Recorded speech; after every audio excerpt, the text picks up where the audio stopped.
putt made on.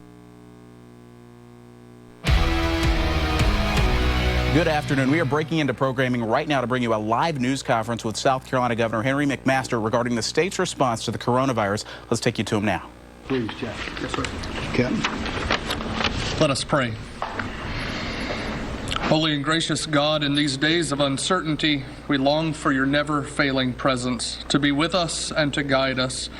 Grant our leaders wisdom that they may help protect the people of our state, nation, and world.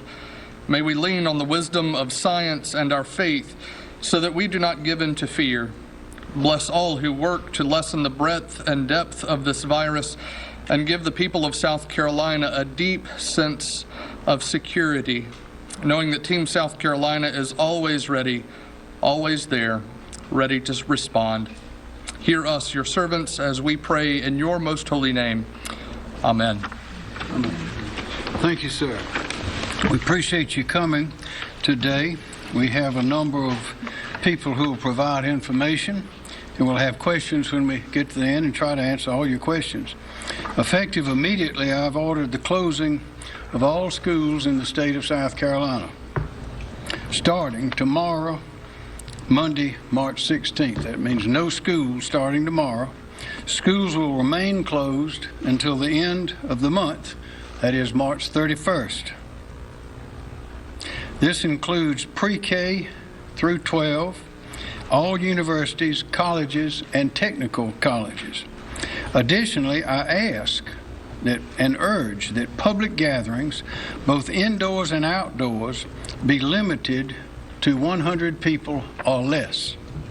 This does not include state or local government meetings or businesses or employers. Also, all local and municipal elections shall be postponed and rescheduled after May the 1st. Candidates, however, filing for state, local, and federal offices shall continue as currently scheduled. County elections offices shall continue to operate as normal. Yesterday, I requested that all utilities in South Carolina not suspend or disconnect any essential services for non-payment for the duration of the current state of emergency. I repeat that request today. I have granted state agency leaders the maximum flexibility to protect their older or at-risk employees by allowing them to work from home. Additionally, all non-essential work-related travel by state employees is now prohibited. And the Board of Medical Examiners and the Board of Nursing have procedures in place to issue temporary licenses for out-of-state physicians, physician's assistants, nurses, and respiratory care practitioners within 24 hours. And additionally, there is no fee for these licenses, which will last for 90 days, temporary licenses. I want to emphasize that there is no shortage of testing capabilities in the labs in South Carolina. The DHEC lab and the private labs currently have more than adequate supplies, more than adequate, to conduct all the tests we need. And the DHEC lab will be resupplied with more tests this week. In addition, the Federal Drug Administration has today approved the Medical University of South Carolina for COVID-19 testing. MUSC has said that they will likely start processing these tests in their lab by the end of this week. And as you already know, the musc.care is where you can go online to receive screening from anywhere in this state for free at this time. That was announced last week. We've heard a lot about masks and their scarcity. As the Surgeon General Jerome Adams has said, there is no need, I repeat, there's no need for the public to buy masks or wear masks. Our healthcare professionals are the ones who critically need to have these masks. because they are the ones that are providing care and it will keep them safe. DHEC has requested that the federal government release South Carolina's allocation of medical supplies from the Strategic National Stockpile. Items such as respirators, masks, face shields, gloves, and gowns. But that allocation will not be everything our healthcare professionals may need for the duration of this coronavirus situation. The private manufacturers have cranked up production, as you have heard, but it'll take them a bit of time to get them out into the flow in the market. That is why it is important for the public who do not need these masks not to go out and buy them. All the decisions that we have made thus far have been to do one thing, and that's to save the lives of the people of South Carolina. School closings are inconvenient. We know that. They're inconvenient for everybody, for working parents, for families, as well as employers. We understand that. Parents, if you've not done so already, now is the time to explain to your children in an age-appropriate way how serious the coronavirus situation is. It is time for parents to impress upon their children how important things like social distancing, that is keeping your distance from someone coughing, sneezing, that sort of thing, personal hygiene, washing your hands all day long. Impress upon the children how important that is, and also that will help us remember ourselves. And we must also explain the importance of limiting exposure to those considered at risk, like the elderly or the infirm. I ask that our faith community in South Carolina, that is our churches, parishes, synagogues, periodically check in on your members, especially those who are considered at risk, the elderly and the infirm. Many of these older citizens live by themselves, have trouble getting around, have difficulty communicating, and this is an excellent thing for our faith community to undertake. I'll say finally, we are going to get through this, and we're going to get through this, as we've gotten through other things, by remaining calm, using common sense, being deliberate, treating everyone like a neighbor, and demonstrating courtesy and compassion towards each other. Courtesy and compassion means that we don't purchase more supplies that we need. There's no need to hoard food or supplies of any kind. I assure you the stores will remain open and they will be restocked and restocked and restocked. President Trump has declared today as a National Day of Prayer. We had the chaplain here a moment ago.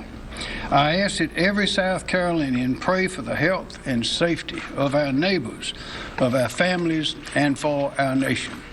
Superintendent Spearman. Thank you, Governor. Good afternoon, everyone. I first want to assure all the parents of school children in this state that we are still in a partnership, and principals, superintendents, teachers are working together as we speak to prepare to continue instruction for your children, and also to be sure that those who need to be fed will be fed. The South Carolina Department of Education Office of Health and Nutrition has been granted a waiver from the United States Department of Agriculture that allows our summer feeding options to be used during this school closure. We have also received a waiver for flexibility so that meals can be the grab and go type. We'll either have you come by and pick up the meals, or we'll be delivering those to you on our school buses. These waivers will allow communities to provide 2 nutritious meals to students who may not have access to them outside of the school day.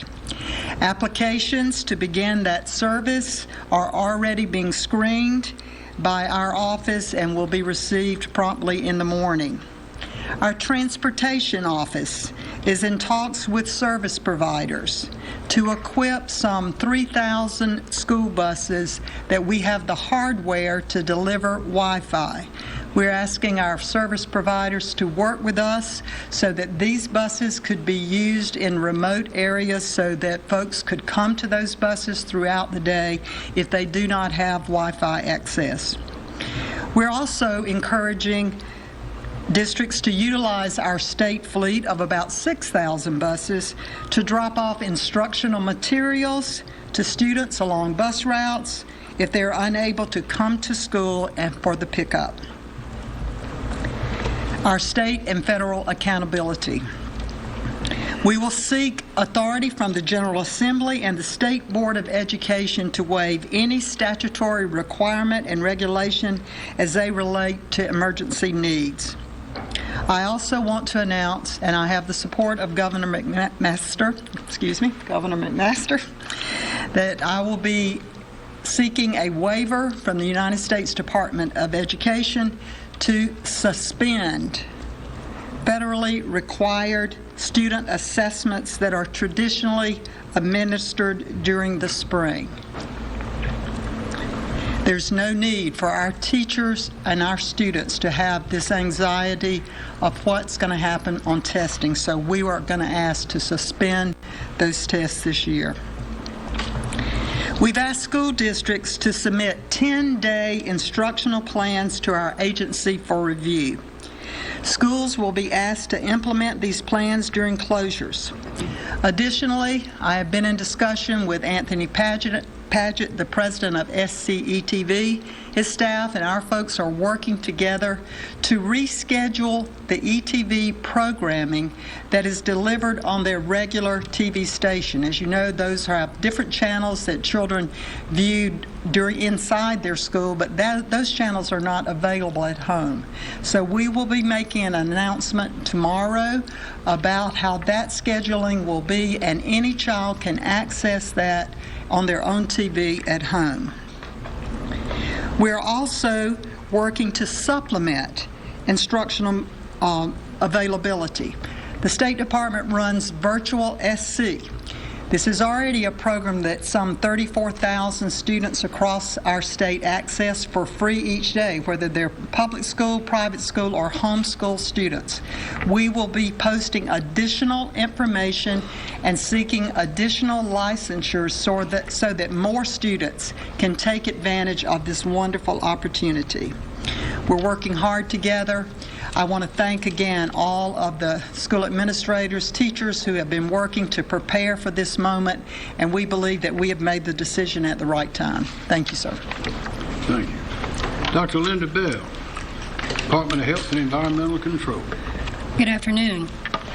As an update, DHEC is investigating 9 new possible cases of COVID-19 novel coronavirus, including 3 from Kershaw County, 3 from Horry County, 2 from Anderson County, and 1 from Greenville County. One of the cases from Kershaw County was an employee of a child care facility. The person was not ill while they were at work. We have notified the facility. However, we do not consider the staff and children of the child care facility at risk from exposure in that center. The center is also following the governor's closure of schools in Kershaw and Lancaster County and is currently not open. In addition, we announced 6 new cases yesterday, including 1 new case from Lexington County, who was a resident of the Lexington Medical Center Extended Care Skilled Nursing Facility. The individual is currently hospitalized and is isolated and has no known exposures to another case and no recent history of travel to an impacted area. We are working with the facility to identify close contacts and are providing guidance about infection control measures to prevent possible spread. To date, DHEC's Public Health Laboratory has conducted 263 tests, 28 positive and 235 are negative. While we are not currently seeing widespread transmission in South Carolina, we want people to be prepared and to remain calm and rational as more cases occur. Recognize that the majority of illnesses seen are relatively mild, the type of illness for which you might not normally even seek medical care. Testing individuals without symptoms is not recommended. We do not recommend that everyone who is ill get a test to see if they have the COVID-19 infection. If disease activity increases significantly, we will advise people to stay home, get better, and seek medical care if symptoms worsen. This will allow our healthcare system and our healthcare providers to give care to those who need it most. Our top priorities have been and will continue to be preventing the spread of disease and protecting the public health. We know that many South Carolinians are concerned about what impact this virus may have on themselves, their loved ones, and our state. The number of cases that ultimately occur will depend in part on all of our efforts to practice good personal hygiene, like hand washing, and protecting others by staying home when ill. We have been emphasizing cover your cough to protect others. But as a reminder, if you have a respiratory illness with a cough and fever, you should not be in public places, at large social gatherings, or visiting others, particularly those who are vulnerable to developing serious illness. Based on what we know so far, the CDC expects that many people in the United States will at some point in time, either this year or next, be exposed to this virus. This will include residents here in South Carolina. However, it's important to note that most people will likely not develop serious illness. While this is occurring as we expected it to, we still must continue to practice measures to help safeguard against illness, including practicing good hygiene. That means routinely washing your hands and covering your mouth when you cough. Individuals with signs of illness are asked to take seriously the recommendation to stay home from school and work and not attend public gatherings. From what we're seeing, this illness is very similar to the seasonal flu. So consider the measures that we take each year to help protect ourselves and those around us from flu outbreaks. Our public health professionals are continuing to monitor the status of the virus in South Carolina so that our state and its communities make informed decisions. As part of this measured approach, we are constantly monitoring our epidemiologic data and following CDC for evidence-based strategies to slow the spread of disease in our communities. As cases increase, we are prioritizing identifying close contacts who are at high risk of illness from exposure and who may be more likely to experience more serious illness. This includes our nursing homes and assisted living facilities, as well as other vulnerable populations with unique circumstances. We, like other states, are also beginning to practice social distancing for communities as a whole. We were able to quickly work with the Lexington Medical Center Extended Care Skilled Nursing Facility to identify and isolate contacts. In addition, the center had already taken proactive measures like limiting visitors. The facility has been completely cooperative as we work through our contact investigation, and staff are abiding by DHEC's and CDC's recommendations for helping to help protect this higher risk population. And this is an example of the importance of taking precautions to protect those at higher risk, like the elderly and people with serious underlying health conditions. We are continuing to work with communities to provide communications and education about illness, including alerting communities to be aware of potential spread. Again, each of us can do our part to protect those who are at risk of more severe disease, and it's all of our responsibilities to help prevent the spread of disease. We are still learning about this virus, and we're committed to keeping the public informed. As we learn more, we will continue to provide updates as quickly and as timely as possible. Thank you. Thank you. Are there any questions? Governor, in other states that the governor has ordered that bars and restaurants close as well, except for takeout, how close are we to that in South Carolina? Everything is under consideration. We are not at that point at this time.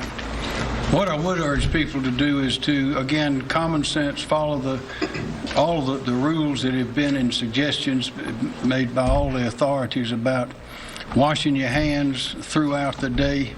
A lot of us, I'd recommend, would consider not shaking hands for the foreseeable future.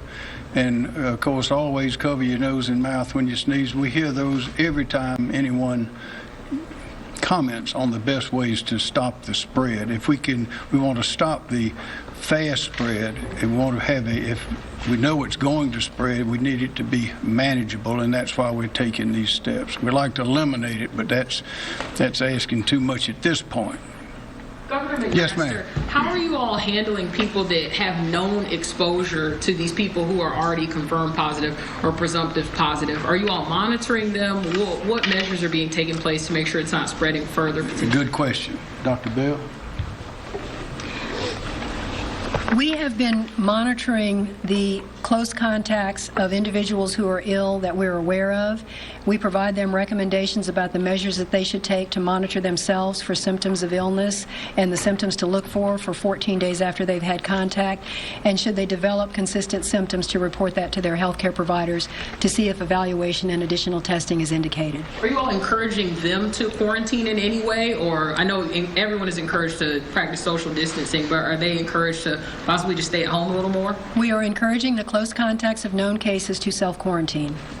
Is there any way to ensure people who are supposed to be self-isolating, is there any way to ensure that they don't go out, run errands, do grocery shopping, things like that? As cases begin to increase, we do not have a way to check on individuals every day and check on their location. And this is the importance of these community-wide messages, to ask people to take responsibility, to follow the guidance they've been given to protect others.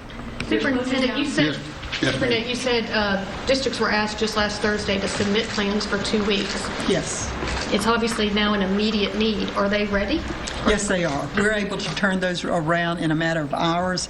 I know that we had 15 districts that already were approved through their e-learning pilot project that they were involved with. I believe we've already approved 30 plans on Friday, and we have staff working as we speak, reviewing plans as they come in. So very shortly, we'll have all of those plans approved. And can all districts do that 2 meals a day? Yes, yes. Now, it's not open at every school. Schools have to qualify based on their poverty level, free and reduced lunch level, census data. But once a site is up and a school is identified, then any student can go in and or be a part of that project. So Any student who normally gets a free breakfast lunch? Any student, whether they're normally on free and reduced lunch or not. So that goes up through 18 years of age.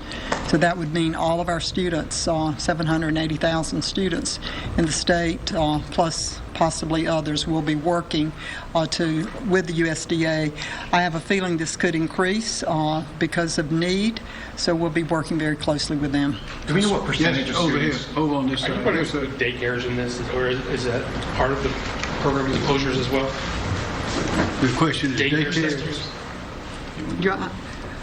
I'll answer that. I think daycares are not included, but the governor has encouraged daycares and private schools to follow this same lead that the public schools are doing.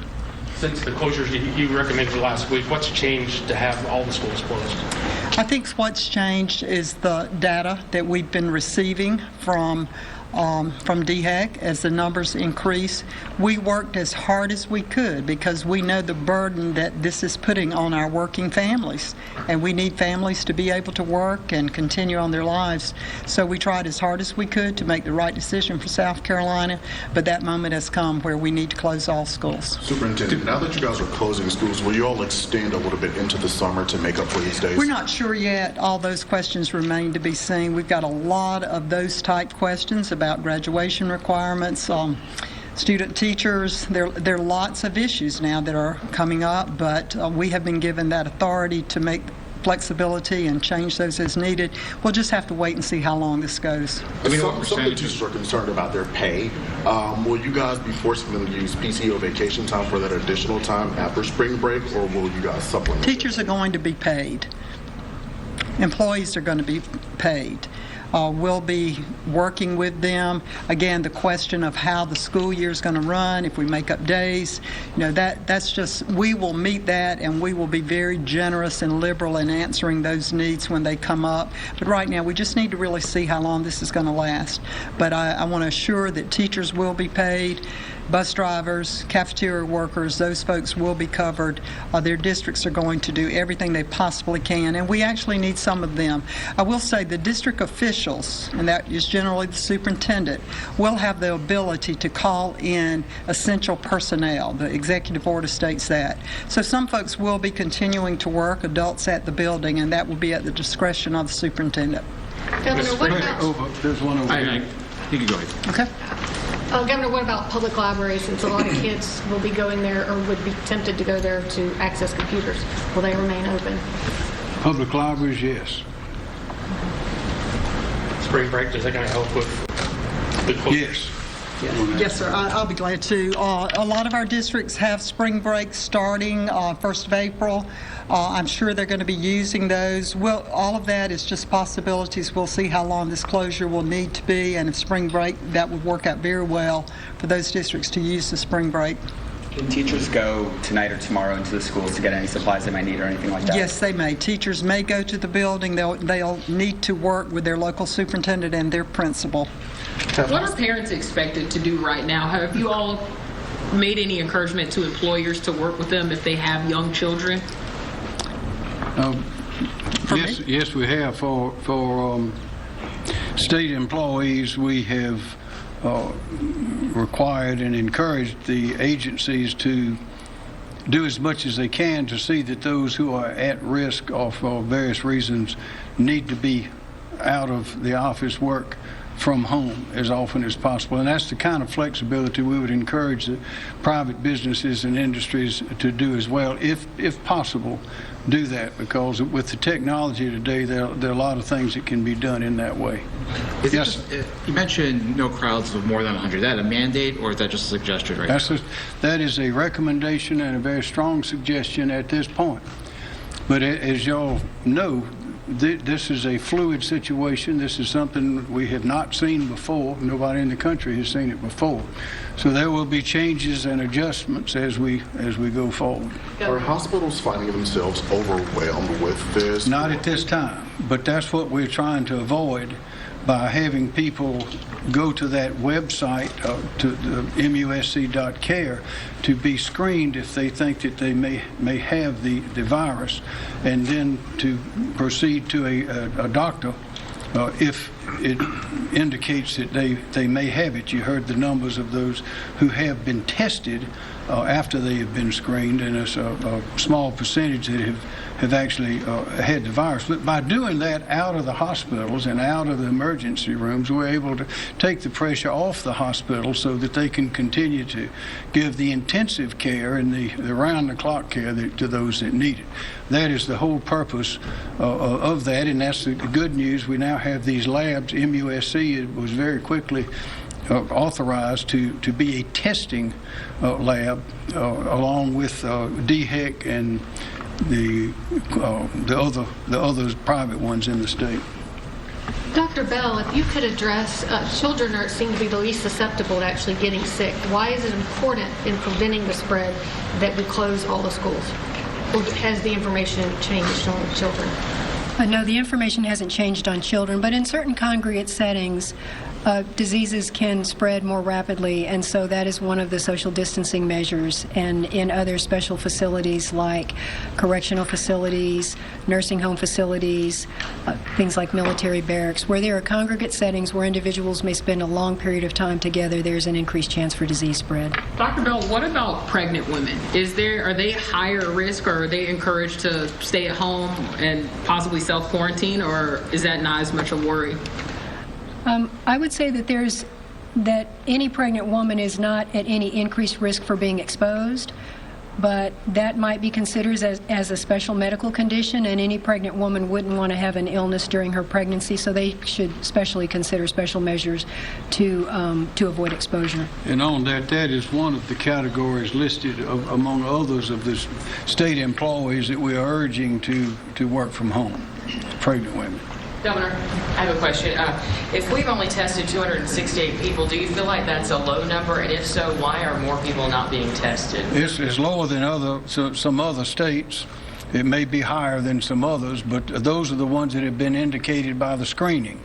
And as we've stated very often, we are working according to the science and to the professionals, and all those who have been screened that indicate they should be tested have been to date.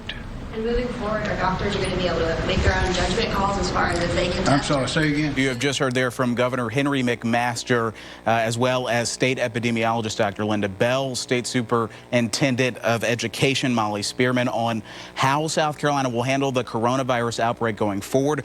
The governor has announced that effective immediately, starting tomorrow, schools will be closed for the next 2 weeks. That's through March 31st. He also recommended banning gatherings of more than 100 people. Teachers and employees will be paid while school is closed for the next 2 weeks. Again, all schools here in South Carolina have been closed per the governor's orders. We also learned during this news conference that local and municipal elections will be postponed until after May 1st. There were some races that were scheduled to go over the next week or two. Those have been postponed now until May. We also learned from Dr. Bell, the state epidemiologist, 9 new cases have been confirmed, according to DHEC, of coronavirus, including a few here in the upstate, 3 each in Kershaw and Horry counties, 2 cases in Anderson County, as well as 1 case in Greenville County. Those 2 cases from Anderson County are middle-aged persons who have no identified source of exposure, but both of those cases are currently in isolation at the hospital. 1 case here in Greenville County is a young adult who recently went to Spain. They are currently isolated at home as officials continue to monitor their symptoms. We also learned that the Medical University of South Carolina now has the capability to test coronavirus patients. That testing will happen later on this week. But a couple of big items here, the fact that schools are now closed in South Carolina for the next 2 weeks, starting tomorrow through March 31st. The governor also recommending banning gatherings of more than 100 people. And of course, we will keep you posted. We will have full coverage of the governor's announcement coming up later this evening on WYFF News 4 at 6 and also tonight at 11. You can also see live updates on the coronavirus impact as those come in on WYFF4.com and also our free WYFF News 4 mobile app. Of course, if you'd like to keep streaming that news conference currently going on now, you can tune into the WYFF4 Facebook page and the mobile app. But for now, we send you back to regularly scheduled programming. We now join our regularly scheduled program already in progress. I don't know what it bounced off or how.